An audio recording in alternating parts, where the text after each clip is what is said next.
itu ada informasi dari Kepala PPATK waktu itu, Abdul Somad, ya, Pak Samad, Abraham Samad,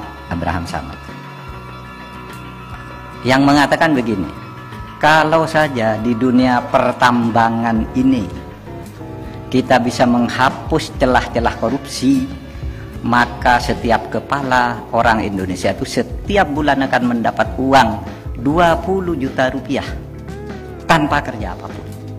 Setiap tuh anak kecil dan sebagainya, 20 juta setiap bulan gratis dari negara. Itu Abdul Samad, dan itu diliput oleh semua media. Oleh sebab itu jejak digitalnya masih ada. Saudara bayangkan betapa besar korupsi dunia pertambangan ini sejak saat itu dan sejak sebelumnya. Mengapa kita melakukan reformasi permasalahan pertambangan minerba.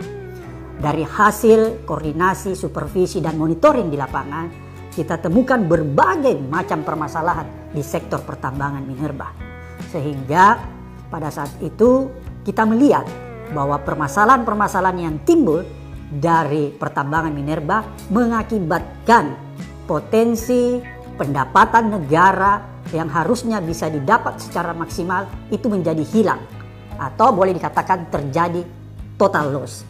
Jadi kalau kita memang concern memperbaiki tata kelola di sektor pertambangan minerba, mineral dan batu bara, dan menutup peluang terjadinya fraud dan korupsi di sektor pertambangan minerba ini, maka pendapatan negara yang bisa dihasilkan dari sektor pertambangan ini menjadi luar biasa. Bahkan dari pendapatan negara yang didapatkan dari sektor pertambangan minerba ini dapat digunakan untuk membayar utang negara dan juga dapat digunakan untuk memperbaiki atau meningkatkan penghasilan gaji bagi ASN, TNI, Polri, dan juga dapat memperbaiki taraf hidup masyarakat, khususnya dalam bidang pendidikan dan kesehatan. Assalamualaikum warahmatullahi wabarakatuh. Jumpa kembali dengan Ocha M Channel, channelnya berita dan gosip kesayangan. Apabila korupsi di Indonesia tak ada lagi, per orang bisa dapat 20 juta rupiah setiap bulan tanpa kerja. Wow! Kalau saja di dunia pertambangan ini kita bisa menghapus celah-celah korupsi, maka setiap kepala orang, WNI, Indonesia itu setiap bulan akan mendapat uang 20 juta rupiah, tanpa kerja apapun, ungkap Menteri Koordinator Bidang Politik, Hukum, dan Keamanan Mahfud MD dalam kegiatan sinkronisasi tata kelola pertambangan mineral utama perspektif politik, hukum, dan keamanan di kawasan Tanah Abang, Jakarta Pusat, Selasa tanggal 21 Maret tahun 2023. Mahfud MD menyinggung banyaknya kasus korupsi yang terjadi di Indonesia selepas reformasi tahun 1998. Maraknya kasus korupsi yang terjadi di Nusantara hingga kini masih menjadi penyakit dalam roda pemerintahan di Indonesia. Mahfud MD menyebutkan bahwa korupsi di Indonesia terjadi di beberapa sektor. Bahkan, Mahfud MD mengatakan bahwa uang yang dikorupsi itu sudah bisa diberi kepada setiap warga negara Indonesia, WNI, apabila tidak digelapkan oleh oknum-oknum nakal. Hal tersebut diungkapkan Mahfud MD saat memberikan sambutan dalam sarasehan isu strategis, sinkronisasi tata kelola pertambangan mineral utama perspektif politik, hukum, dan keamanan di kawasan Tanah Abang, Jakarta Pusat, Selasa tanggal 21 Maret tahun 2023. Saudara bayangkan berapa besar korupsi dunia pertambangan ini.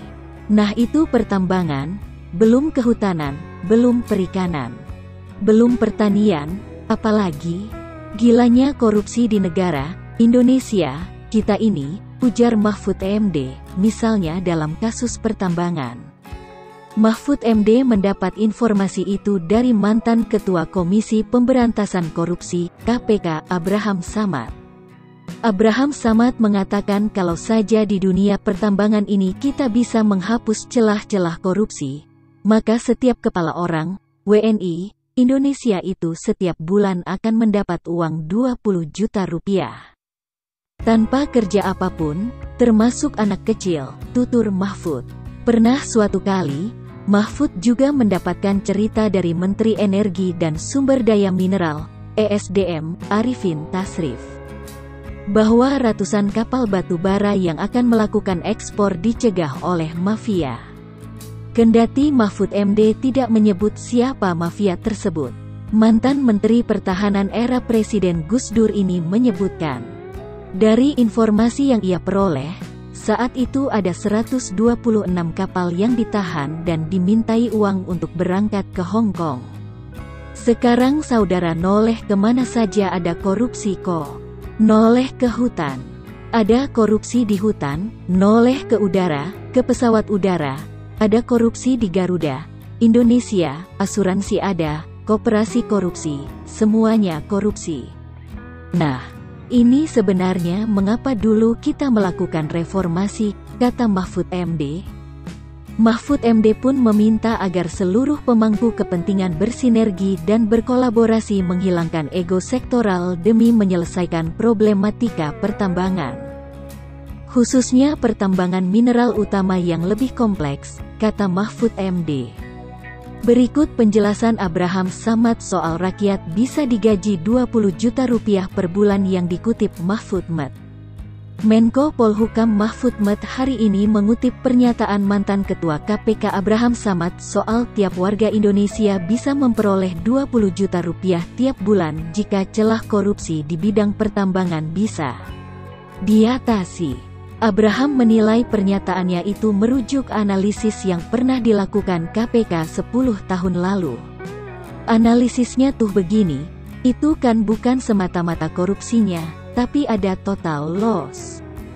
Jadi harus ada pendapatan negara yang didapatkan dari sektor pertambangan itu jadi hilang. Maka, kalau itu dioptimalkan tata kelola pertambangan diperbaiki, tutup celah korupsi, tutup celah penyimpangan lain, maka pemasukan negara dari sektor pertambangan itu kalau kita hitung bisa menggaji orang, ASN, polisi 20 juta rupiah, kata Abraham saat dihubungi, Selasa tanggal 21 Maret tahun 2023. Abraham mengatakan ada sejumlah langkah yang dilakukan saat masih memimpin KPK untuk menutup celah korupsi tersebut. KPK, menurut Abraham, saat itu telah membuat kesepakatan dengan sejumlah instansi untuk menyelamatkan pemasukan negara dari sektor sumber daya alam. Jadi kan itu bukan celah korupsinya. Makanya dulu kita melakukan koordinasi dengan kepolisian, kejaksaan.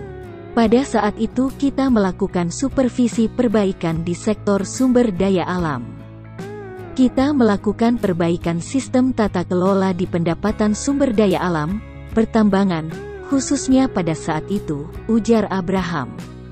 Dari kajian itu, kita dapatkan apa masalahnya. Misalnya pajaknya nggak masuk, itu makanya kita rekomendasikan ke Kementerian ESDM untuk memperbaiki. Jadi uang itu bukan semuanya dikorupsi. Tapi ada pendapatan yang seharusnya masuk tapi nggak masuk. Jadi ada sistem karena sistem nggak berjalan makanya itu yang kita perbaiki, tambahnya. Abraham menyebutkan saat itu ada sebuah kesepakatan yang telah dideklarasikan KPK terkait penyelamatan sumber daya alam. Deklarasi itu melibatkan Polri hingga TNI. Dulu kesepakatan supervisi itu bukan cuman Kementerian ESDM, kita rangkul kepolisian, kejaksaan, Panglima TNI saya ingat kita rangkul. Karena kenapa kita rangkul? Karena kita takut kalau di lapangan ada keterlibatan TNI atau kepolisian membekingi, jelas Abraham. Makanya dulu kesepakatannya begitu deklarasi perbaikan sumber daya alam. Dulu yang tanda tangan saya, Menteri ESDM, Panglima Pak Muldoko, Jaksa Agung, Pak Kapolri Pak Tarman. Saya masih ingat betul ada MOU yang dibuat. Nama deklarasinya, Penyelamatan Sumber Daya Alam, lanjutnya. Menurut Abraham, KPK era sekarang bisa melanjutkan deklarasi tersebut untuk menutup kebocoran pemasukan negara hingga celah korupsi di sektor sumber daya alam. Apakah rekomendasi KPK perbaikan sistem di pertambangan sudah dijalankan atau tidak? Itu yang jadi pertanyaan. Kalau misalnya itu dilaksanakan dari dulu dan sustainable terus-menerus, saya pikir kebocoran tidak lagi terjadi. Total loss tidak terjadi. Tapi kalau sampai sekarang masih ada, berarti kan sistemnya belum diperbaiki semuanya, katanya. Lebih lanjut, Abraham Samad menyadari adanya dinamika yang terjadi dalam upaya pemberantasan korupsi di Indonesia selama 10 tahun terakhir. Dia mengingatkan harus adanya kesepahaman antara KPK dan instansi lain dalam upaya pemberantasan korupsi. Pastikan problem tiap tahunnya, tiap bulannya kan berubah-ubah, itu harus digali. Makanya dulu tim KPK ada tim kajiannya dari Direktorat Pencegahan. Itu dia yang menganalisis, kita lihat permasalahan apa yang terjadi dan dari hasil kajian itu kita buatkan rekomendasi untuk memperbaiki. Itu yang harus dilakukan KPK dan instansi-instansi terkait dan harus kesepahaman, saling keterbukaan. Ada agreement juga untuk apa yang direkomendasikan untuk diperbaiki, tutur Abraham.